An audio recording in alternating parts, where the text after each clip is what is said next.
As World War II approaches, tank warfare becomes far more developed than the previous two timeframes covered. From both a technical standpoint and diversity of uses, tanks have gone from niche, single-purpose vehicles to key to the modern battlefront. Various forms take shape, with nations beginning to conform into several different classes as to best compete with the enemy. Before we discuss the various tanks themselves, I feel it's important to add the context of which tank styles are used and why. First off is infantry tanks. Their purpose is rather obvious, as they're designed to fight alongside and support infantry. With this style of combat, it's commonplace to be hit with powerful weapons from a short distance away, requiring heavy armor for these vehicles. While this ultimately slowed down the tanks, this was basically a non-issue since infantry can't travel much faster than the tanks themselves. The cruiser tank was to function as a modern metal cavalry. Fast and light at the expense of armor, the tanks could cut through both the communication and supply lines of the enemy forces, and was seen as the optimal way to quickly go through any weak points of the opposing side. A common tank type of the war was the light tank.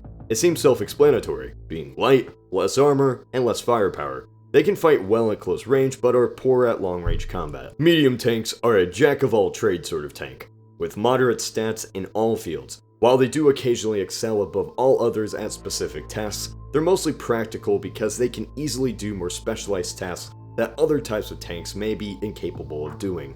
Heavy tanks, and by extension super heavy tanks, are basically mobile bunker busters. Massive firepower, amazing armor, but at the cost of speed and money.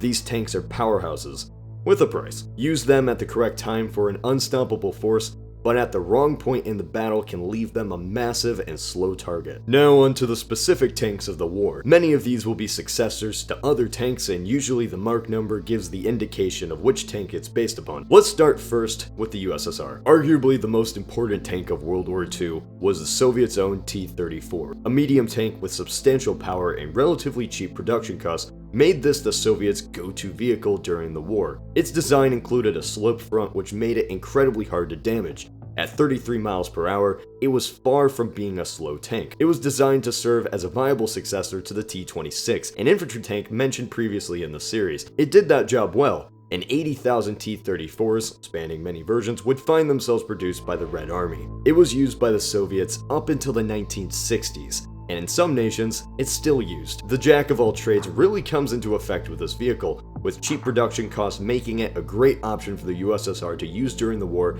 and after as well. This wasn't the only tank in the Soviets' arsenal, however, as the T-series ran for a pretty hefty number of iterations during the war. The T-37A was an amphibious tank, the first mass-produced in fact, and did exactly what it was supposed to. The issue with amphibious tanks, however, is compromises are needed to make this feature work. With this, we see relatively slow speeds, 22 miles per hour, and had a considerably lighter weight than most tanks. This would be succeeded by the T-38, which filled the exact same role, albeit with slight gains.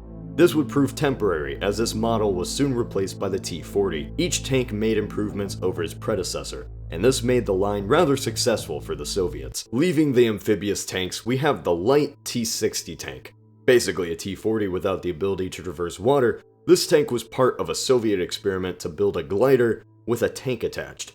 Named the Antonov A-40, it never reached success or use in battle, but did show promise and a growing interest in innovative technologies by all countries during the war. To achieve this, the T-60s would have been made lighter, but even then no aircraft could pull the tank to the required speed to achieve flight. The T-70 was intended to make light tanks more usable in battle, along with less complicated construction as to avoid reliability issues. It wouldn't be long before light tanks became impractical to the Soviets, and designs were drafted for the T-80 and T-90. The T-80 did reach development, although relatively few were produced. The T-90 never entered production. It would have had heavy emphasis on anti-aircraft if finished. Heavy tank line were under the KV name. It was said these tanks were impossible to be harmed by Germany's tanks for quite a while, making them incredibly useful for the USSR. After the introduction of the T-34, however, the Soviet Union invested less in the KV line until it dissolved. On to the UK. Let's start with discussing the infantry tanks of the era, named Matilda 1 and 2.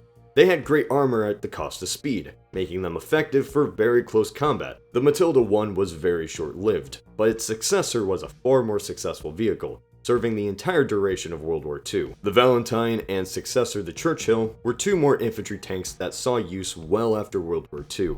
The Churchill was a massive beast, weighing over 40 tons in later variants.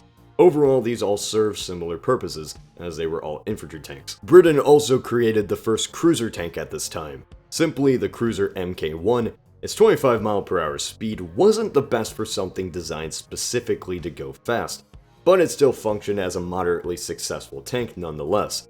It was light, at just 12 tons, which made it pretty bad at defending against attacks.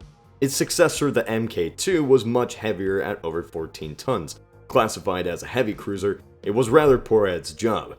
It was slow and unreliable, leading to only 175 ever being produced. Britain soon had a more successful cruiser with the Crusader. A modest speed, 15 to 24 mph, and a rather heavy build, close to 20 tons, meant this tank boasted specs that would make it significantly improved over the failed cruiser Mk1 and 2. Technically the Cruiser 6, it received a large production operation of 5,000 units, and received several iterations in the future. Cruiser line hit its stride with the Cromwell. Heavy, just under 30 tons, and fast, 40 mph, it had a Rolls-Royce powered engine that gave it an unprecedented edge over its preceding cruisers. This speed came with a cost, as the suspension could be prone to giving out with such high speeds. It was cut down to 32 mph as to keep reliability up. A very successful tank that led the charge at Normandy. This vehicle saw continued use past World War II. The Cromwell found itself replaced by the Comet, which is arguably one of the finest tanks of the war. Around 33 tons and 32 mph, this tank really belongs more in a post-war era rather than World War II itself. While it did fight, it's best known for the service it brought during the Korean War and after. Another key British tank thrived in this post-war era, but that's a story for another day. France had a less prolific profile of tanks during the war. I suppose they were a bit preoccupied with other things. The Char B1 was used by the French resistance, and it did come at a cost. While it was a major power during its introduction, it lost most of these benefits over the competition over the span of the war. Slow at 13 to 17 mph, in a time where other tanks could easily exceed 30 mph, and massively fuel inefficient, even for a tank, it wouldn't be an optimal vehicle in such a highly competitive landscape. Next up is the Samua S-35. It was well designed, with a hull shape that was efficient against fire. However, it was this complex shape that made it expensive to make and maintain. Just under 20 tons and 20 to 25 mph, it was pretty definitively a medium tank. Another jack of all trades, it did lack the reliability that would keep it remembered as one of the greats. Also, I feel like it would be hard to call this one of the more intimidating tanks. It's just so blushy. Before this point, the US wasn't too concerned with tank warfare. After all, transporting such heavy vehicles across seas for World War I didn't seem too effective considering the time period. But now America was ready to get started, and what it made definitely didn't disappoint. Stuart, a light tank. Just over 15 tons and a top speed of 36 mph, it definitely can be seen as a staple of the classification. It didn't come from nowhere, however, as it came as a successor to the less successful M2 and the prototype T2 of the 1920s. The M1 was actually a combat car, weighing around 10 tons and could go 45 mph on roads, so it wasn't too shabby itself. M4 Sherman proved even more successful, being one of the most iconic tanks ever made. The M2 and M3 that preceded it helped develop it, but the M2 was poorly out of date when it was made, and the M3 was designed as to enter production as quickly as possible, leaving flaws that needed to be addressed, such as slow travel speeds off roads, which is kind of important for a tank. Anyway, the Sherman weighed in around 30 tons, making it one of the heavier medium tanks, and its top speed of 30 mph made it moderately quick at the same time. Almost 50,000 were built, as the tank maintained its great specs along with an easy repair and production process that made it the go-to vehicle for the Americans. Now, as with most videos, this isn't every single tank of the war, just some that were iconic and interesting. Next time we'll cover the Axis powers, along with a detailed look at Germany's Panzer project.